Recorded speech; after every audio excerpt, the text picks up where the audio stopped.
бахшида ба 30-солагии қабули Конститутсияи Ҷумҳурии Тоҷикистон ва соли маърифати ҳуқуқӣ рӯзи 11 майи соли 2024 дар Донишгоҳи давлатии молия ва иқтисоди Тоҷикистон конференсияи ҷумҳуриявии илми амалӣ таҳти унвони маърифати ҳуқуқӣ масъалаҳои ҳуқуқии иқтисодии заминистифодабарӣ доир гардид.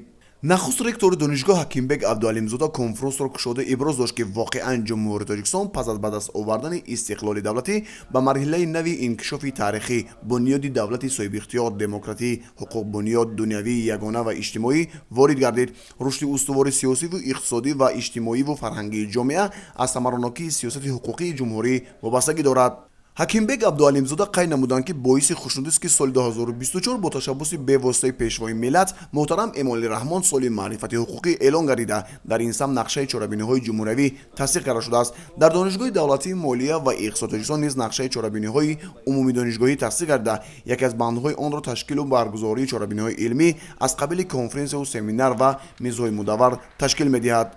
меҳмонони даъватшуда дар кори конференс оид ба масъалаҳои ҳуқуқӣ дар мавзӯи маърифати ҳуқуқӣ, масъалаҳои ҳуқуқии иқтисодии истифодабарии замин маъруза намуда дар бораи таҳияи конститутсия ва меъёрҳои он, инчунин дар бораи замину истифодабарии ин сарвати табиат изҳори андеша намуданд. дар кори конференс қайд карда шуд ки кодекси замини амалкунандаи ҷумҳурии Тоҷикистон аз 18 боб ва 105 модда иборат мебошад. кодекси мазкур қоидаҳои асосӣ ва ҳуқуқи замини истифодабаронагон барои додани замин, пардохти замин, қатъ гардидани ҳуқуқи истифодабарии замин, ҷуброни тавони зарари замини истифодабаронагон ва ҷуброни талаб вобаста ба гирифтани заминҳо аз гардиш, ҳифзи ҳуқуқи истифодабарии қитъаи замин, ҳифзи замин, назорати давлатии риояи қонунгузории замин ва инкишофи баробари ҳамаи шаклҳои хоҷагидорӣ шароит фароҳам меоварад. олимони муҳаққиқон дар кори конференс доир ба мавзӯъҳои принсипҳо ва заминаҳои соҳибкории хонаводаҳо дар ҷумҳурии Тоҷикистон дар мисоли хоҷагӣ деҳқонӣ, маънои истилоҳи замин дар танзими ҳуқуқи маданӣ, дастовардҳо ва мушкилотҳо оид ба кодификатсияи қонунгузории замини ҷумҳурии Тоҷикистон дар мисоли лоиҳаи кодекси замини ҷумҳурии Тоҷикистон